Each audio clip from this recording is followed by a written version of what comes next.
Hi, I'm Daniel Lucas, and welcome to Book 101 Review. Book 101 is all about the books that I've read for the last 40 years. And today I have my special guest. He's the author of the book Killing the Royals, no other than Mr. Gary Resnikov. Sure. Sorry for that, Mr. Gary. And can you please introduce more about yourself? Sure. Happy to. Oh, Gary Resnikoff, uh, recent author of two books, both of them murder mysteries. Uh, oh, there we go. Both of them murder mysteries. The most recent one is about pickleball. I'm an avid pickleball player and have been for about almost 10 years now. And I got the inspiration from a number of people I was playing with. And the funny thing is that people I play with now think that I'm writing about them. So quite a few people think that they're either the victims or the killers. So, Mr. Gary Resnikov, thank you so much for sharing your talents to the world. So, what is the main storyline of Killing the Royals? Well, the Royals are a nickname that a number of players who thought themselves better than everyone else, either they thought they were better players or for whatever reason they would exclude players from the court, they got the nickname Royals. And it just so happens that I had been sidelined from playing. I got cancer and uh, had to have an operation and chemo and everything. And while I was sidelined, I would come to the courts and watch what was going on. And a number of people were getting upset with the people who ran the courts, and they nicknamed them the Royals. And one day I said, I don't like this. I think I'll kill the Royals. Uh, Wow, I that's have to say that awesome. I have not actually murdered anyone, only in writing. Only in writing, people. So, how does the sport of pickleball play a central role in the plot? Well, one of the key player, key character is an avid pickleball player. He lost his wife to cancer, and had moved to this small town in Arizona to get away to start over. And he met a bunch of people there who were playing pickleball, and he starts to play with them and learns their personalities, and shortly gets embroiled in a murder mystery. Actually, a number of murders that take place around the court and with some of the players. And he and his dog Butch end up central players in solving the mystery. Wow, interesting. What are the key suspects in the murder mystery and what are their motives? Without a spoiler, please. That's a good one without spoiling it. Well, hopefully, from what a number of people who've told me that they've read it, they couldn't figure out who the killer was till the very end. Uh, they suspected a number of different players for one reason or another, and every now and then, when they would suspect someone of being the killer, that person ended up dead on the courts. A number of them dropped dead on the court. And the police are stymied. They don't know who's behind this or why, and it takes a couple of twists and turns, and our hero almost gets killed. And I have to say that no dogs die in this book. For sure, people, no dogs die. So, what is the significance of the title Killing the Royals? Well, the Royals are the nickname for these people who, and this happens across the country. Every court in America has people who think that they control the courts, they control who plays where, who plays with whom, and they a lot of times get nicknames like the Royals. And in this case, a group of people um, annoyed a number of other people. And when they start to die, then of course, everybody suspects each other of being the killer. And the you don't find out till the very end, of course, who the real killer is. So, Killing the Royals, a pickleball murder mystery, just felt apropos for the story that I was writing. So, Mr. Gary, how does the setting of the pickleball community contribute to the tension and intrigue? Well, the story takes place in southern Arizona. A lot of diversity there, and some of the people start to suspect some of the Hispanics because of one of the methods used to kill people. Um, and but it's pretty typical of the dynamics of pickleball across the country. It's a very diverse sport, ages from now 10, 12 year olds all the way up to the oldest person I think I've played with is probably 90, 92.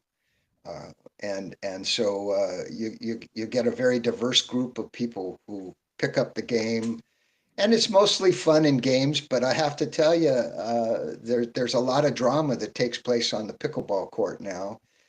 I saw a professional match the other day where one player got so upset with another player, he literally kicked him in the head and knocked him over. I've seen people on the courts throw their paddles across the court, out of the court. I've seen them hit each other. In fact, I was hit last week with a ball in the face. Uh, they didn't intend to hit me, but it happens. And so, you get a lot of, I won't say violence, but there's been a number of fights on the court, um, and even to some degree, some locals who don't play pickleball are upset with the game because it makes a bit of noise. And I do bring some of that drama into the story as well, where some local people are very upset that pickleball has invaded their city. So, what is the protagonist and what drives their involvement in solving the mystery? Well, it's kind of almost like an accident. He's just a guy who getting over the loss of his wife, and he just loves to play pickleball, and he missed it during his wife's illness and just wants to play and have fun. But when people start to die around him, he starts to get curious and want to figure out, who's behind it, and of course why, and who's the next to die, because a number of people do die, and everybody starts to get nervous. Yes, for sure. So, what are the dynamics between the main characters within the Pickleball Club? Without a spoiler, huh, Mr. Gary? well, well, the game is very competitive, and of course, everybody wants to win. Nobody wants to lose, and so it can get a little heated at times on the court. But it's mostly, fun and games. People laugh. It's probably a lot more fun in many ways. I'm an ex-tennis player, and it's many ways a lot easier to play and more fun than tennis, and it's much, much more social. So when people start to fight or die on the court, obviously that creates a lot of drama in and of itself. Um, but the main character and his dog, they just want to have a good time, uh, and kind of get over the loss of someone they loved. How are the royals characterized in the story, and why might someone want them dead?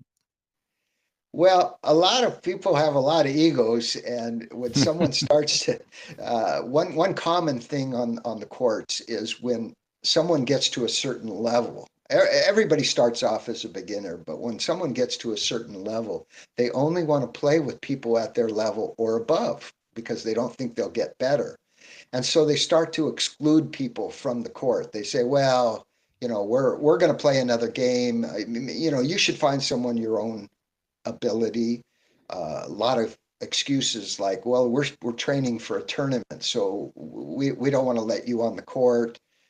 And I saw this happen to a number of my friends who the thing about pickleball is there's a rack and you put your paddles in the rack and when one game finishes, the four players come off the court and the next four players in the rack go on the court. Well, a lot of times some people don't want to get off the court. They just played a heated game. They want to play another one right away. They don't want to sit out. And so uh, they take the attitude that I'm better than you. I'm a better player, or I deserve to be on the court because I'm training for a tournament. A lot of different reasons. And the sad thing was when I was on the court, I trained a lot of people because of my tennis background, and I helped a lot of beginners get good at the game. Then when I got hurt and sat out, I'm watching them be rude to other beginners and other players who wanted to come up and play.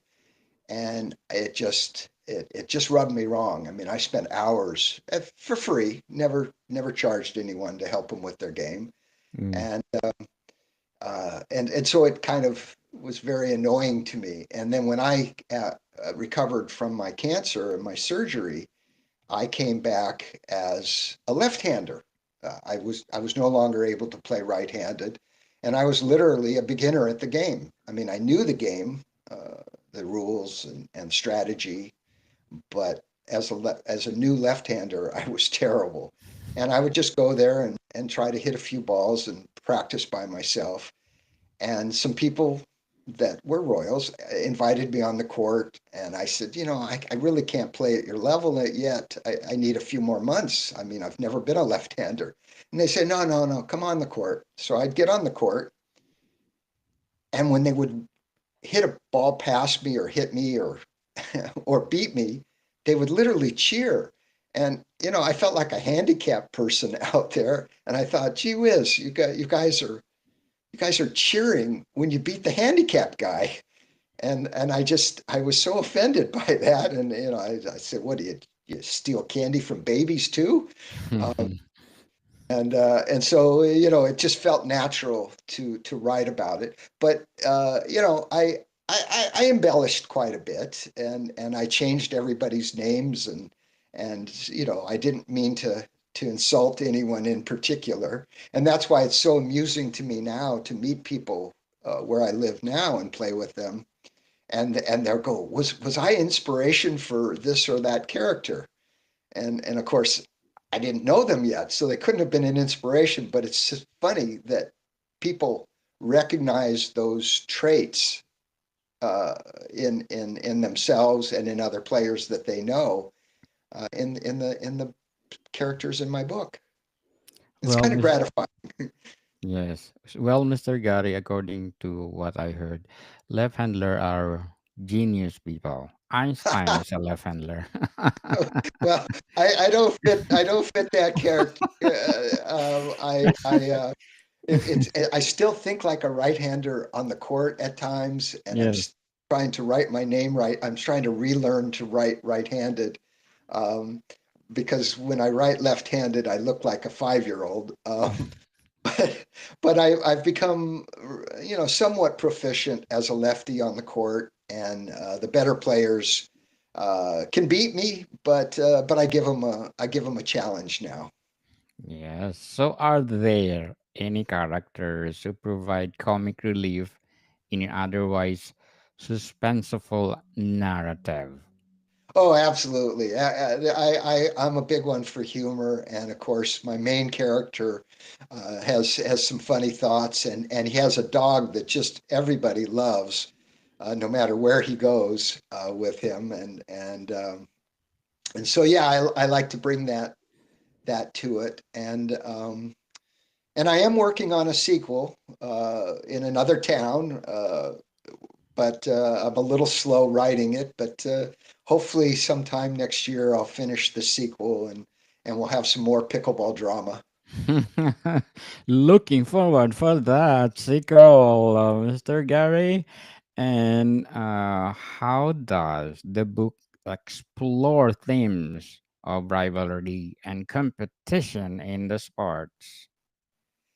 Well, everybody wants to win. Everybody's very competitive, and my main character and all the characters for that matter, uh, uh, want to win, and they show it on the court. Nobody gives up easily, and and that's important. When I get on a court, it's the same thing. I want to win, but I want to have fun, and I don't want to cheat anyone, and I don't want to hurt anyone on the court.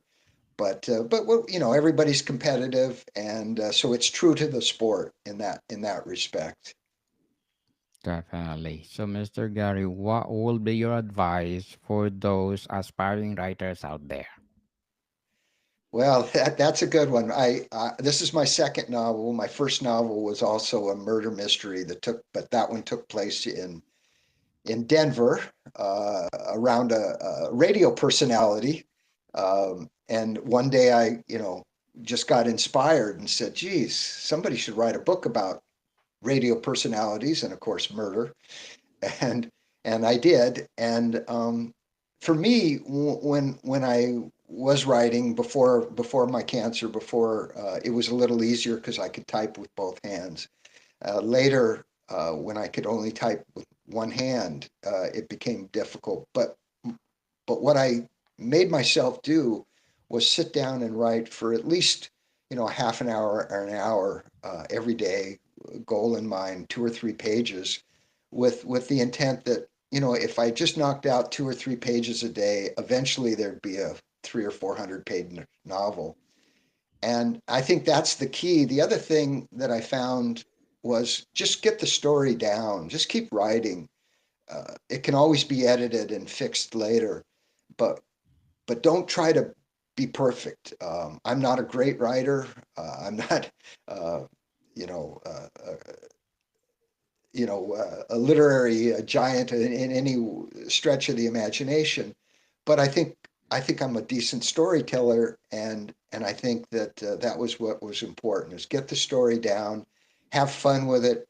Both stories were fun to write, and I'm very gratified when someone reads it and guesses the killer and can't, and then now everybody is bugging me for a third novel, and that's pretty gratifying. And I think Yes. that anybody who wants to be a writer, I think that's the key: is just write. Don't worry about the mechanics just yet. You can work on that later. And I was fortunate, and have my family help me do some editing and clean it up a bit. Um, but I think that's the key: is don't be perfect. Just keep writing. Keep putting thoughts down on paper, and just one day, even a page a day in a year, you've got a 300-page novel. And it's pretty remarkable when that happens, and the sense of accomplishment to have it finished, and in my case, find some artwork, put it on Amazon. Um, that's such a thrill. And now, quite honestly, when I look at the stats and somebody bought the book, I only make a couple of dollars, but when someone buys the book and then leaves a review, it's just so It's thrilling. It's just so something else. gratifying. Something else. And Mr. Gary, an excellent advice for those aspiring writers out there. So, what is your short term and long term goals in writing, Mr. Gary? I'd like to obviously finish the sequel to the. Yes, can you hear me? Yes, I can Can you hear hear you. me? Go ahead.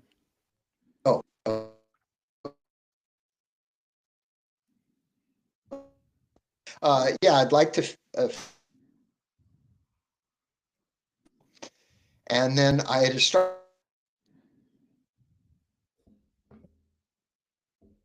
different setting, and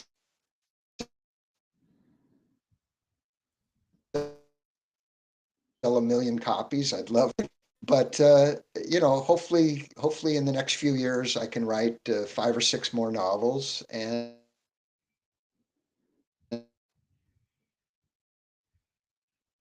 have something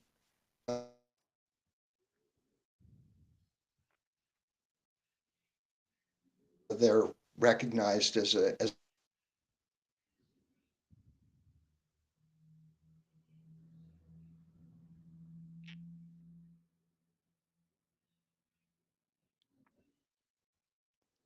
Well, Mr. Gary, good luck for your goals. Hello, test mic. Hello. So, Mr. Gary, can you please invite our listeners to support your Killing the Royals? yeah.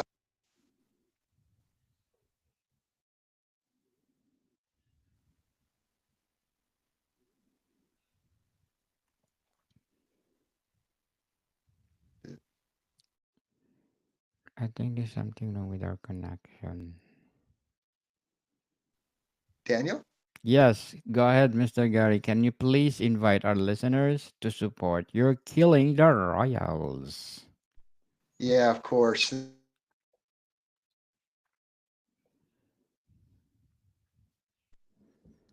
Well, anyone, go to Royals, the Pickleball Murder Mystery, and of course, if you enjoy it, please leave me a good review.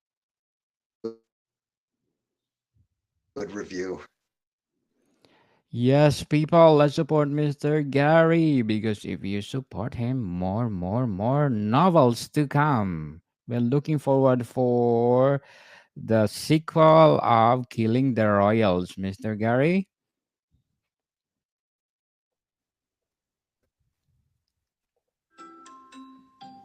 Looking Well, thank you forward. again. Thank you very much. More to come, people. See you soon.